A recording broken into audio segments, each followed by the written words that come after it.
1576 ईस्वी में मेवाड़ के हल्दी घाटी में चल रहा था एक ऐसा युद्ध जो भारतीय इतिहास में सबसे घमासान युद्ध के नाम से जाना जाता था। इस युद्ध में शामिल थे इंडिया के दो जांबाज योद्धा जलालुद्दीन अकबर और मेवाड़ के वीर योद्धा महाराणा प्रताप सिंह। और इस युद्ध में दोनों पक्ष की सेना की जमीन आसमान का फर्क था। जहाँ एक तरफ महाराणा प्रताप के 20,000 सैनिक तलवार और भाले से लड़ रहा था, वहाँ अकबर के 80,000 सेना बड़ी बड़ी बंदूकों से महाराणा प्रताप के सेना को मार गिरा रहे थे। साथ ही अकबर के पास महाराणा प्रताप की सेना से 3 गुना ज्यादा हाथी थे और उनके पास सिर्फ हल्दी घाटी के योद्धा में इतने घोड़े थे जितने महाराणा प्रताप की पूरी सैनिक के पास नहीं थे। और अकबर का सबसे बड़ा हथियार महाराणा प्रताप का भाई था, जिन्होंने युद्ध के समय अकबर से हाथ मिला लिया था। अब ये सब सुनकर तो जाहिर है ये जंग अकबर ही जीतेगा, लेकिन आपको ये बात की हैरानी होगी कि इतना सब होने के बावजूद ये जंग के विजेता महाराणा प्रताप थे।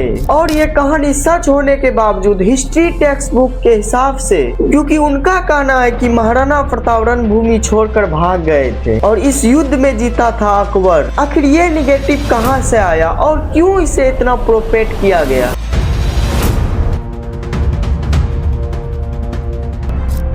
हल्दी घाटी के तह तक पहुंचने से पहले हमें सबसे पहले समझना होगा कि उस समय यानी कि 16वीं सदी में भारत की स्थिति कैसी थी। 16वीं सदी में अकबर ने भारत के अच्छे खासे हिस्से पर अपना कब्जा जमा कर उस पर मुगलों का हरा झंडा लहरा दिया था। लेकिन इस पूरे हरे झंडे यानी मुगलों की शासन के बीच एक छोटे से हिस्से पर केसरी झंडा फहर रहा था, जो था राजस्थान के एक छोटे से राज मेवाड़ का। वहाँ राज चल रहा था राजपूत राजा उदय सिंह द सेकेंड का। यह छोटा सा राज अकबर के लिए बेहद जरूरी था, क्योंकि मेवाड़ गुजरात और दिल्ली के ट्रेड रूट के बराबर बीचों बीच में बढ़ता था और उस समय मुगलों के ज्यादातर ट्रेड गुजरात के पोस्ट के जरिए होता था। इसीलिए गुजरात के पोस्ट पर जाने के लिए मेवाड़ से होकर जाना पड़ता था और मेवाड़ उन पर भारी मात्रा में टैक्स लगाया करता था। अब अकबर को मेवाड़ तो हासिल करना ही था, लेकिन दूसरे राजाओं की तरह अकबर सीधे जंग पर नहीं निकल जाया करते थे, क्योंकि उन्हें पता था कि भले बातचीत करने पे थोड़ा सा नुकसान हो, लेकिन तो भी वो नुकसान जंग में हुए नुकसान से बहुत कम होगा। और आप इतिहास के पन्नों को पलट कर देख सकते हो, जब भी जंग हुआ है किसी का भला नहीं हुआ है, फिर चाहे वो हमारे ग्रंथों में दर्ज महाभारत की युद्ध हो या आजादी के बाद इंडिया पाकिस्तान जंग। अब अगर अकबर को जंग में होने वाले नुकसान को पहले से ही पता था तो किसी तरह वो बिना लड़े एक राज को अपना राज बना लेते थे। इसीलिए वो हमेशा शादी टेंडिंग या बातचीत से दूसरे राजाओं के साथ अलायंस बनाते थे। लेकिन यह कोशिश जब उन्होंने मेवाड़ के साथ किया तो राजा उदय सिंह ने सीधे सीधे इनकार कर दिया,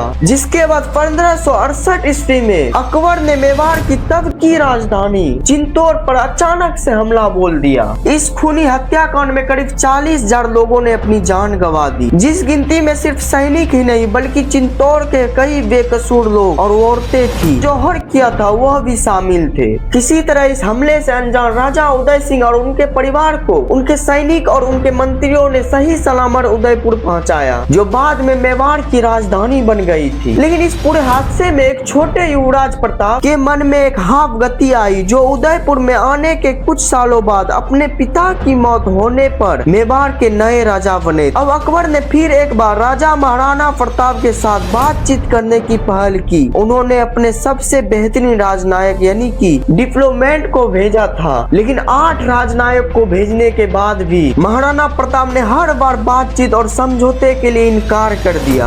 लेकिन मेवाड़ के शेर अपनी गर्दन ऐसे थोड़ी ना झुकाने वाले थे। बस इसी की शुरुआत हुई भारतीय इतिहास के प्रतिष्ठित और गलत समझे जाने वाले युद्ध, जिनका नाम था the battle of Haldi Ghati. तो जैसे कि हमने वीडियो की शुरुआत में देखा था, इस जंग के दौरान अकबर का पलड़ा महाराणा प्रताप से ज्यादा भारी था, लेकिन फिर भी वो ये जंग हार जाते हैं। ये कैसे हार जाते हैं? आखिर महाराणा प्रताप ने ऐसी कौन सी टेक्निक इस्तेमाल किया? इसमें सबसे बड़ा हाथ था उनके दृष्टि का। जब किसी ने हल्दी घाटी युद्ध की कल्पना तक नहीं की थी, उससे पहले ही महाराणा प्रताप ने पूरे युद्ध का योजना बना लिया था। लेकिन इन्हें कैसे पता चला युद्ध होगा? अब उसके पीछे का कारण यह था कि जब वो अकबर की ओर से आए हुए मंत्रियों को समझौते के लिए बात करते थे, महाराणा प्रताप उन्हें इनकार कर देते थे। तब उन्हें लगता था अकबर के साथ जंग की संभावना बढ़ती जा रही है और इसीलिए उन्होंने फिर जंग से पहले ही योजना बनाने की शुरुआत कर दी थी। इन्हीं सारी रणनीतियों पर भरोसा कर महाराणा प्रताप 18 जून 1576 ईस्वी में तपती धूप में हल्दी घाटी पर मुगलों से लड़ने पहुंच चुके थे। ये युद्ध काफी समय तक चला, जिसमें फिर महाराणा प्रताप का सामना हुआ मुगलों के सेनापति मान सिंह से, जो अपने हाथी पर सवार थे। और अब यहीं पे कहानी आती है उनके लोकप्रिय घोड़े चेतक की, जिसने उसने अपने पैरों से हाथी पर इस आक्रोश पे वार किया कि वह हाथी पूरी तरह हिल गया और मान सिंह जमीन पर गिर गए। लेकिन उस समय हाथी के सूंड पर तलवार बांधी जाती थी, जिससे चेतक का एक पर पूरी तरह से कट गया। इसी कारण चेतक चल नहीं पा रहा। यही चीज का मुगलों ने फायदा उठाया और कुछ मुगलों सैनिक महाराणा प्रताप की ओर तेजी से बढ़ने लगे। फिर उसके बाद जो हुआ उसे आज तक पूरी दुनिया नहीं भुला पाई है। नदी के तरफ खून बहने के बावजूद चेतक वहां से तेजी से भाग पड़ा, वो भी बिना रुके पूरे 5 किलोमीटर तक। फिर उसने खाई के ऊपर से लगभग 27 मीटर की छलांग मारी और दूसरी तरफ पहुंचते ही महाराणा प्रताप को उतार कर अपना दम तोड़ दिया। मुगल सैनिक के घोड़ों ने इतनी दूर तक कूद नहीं पाया और महाराणा प्रताप वहां से सही सलामत निकल गए।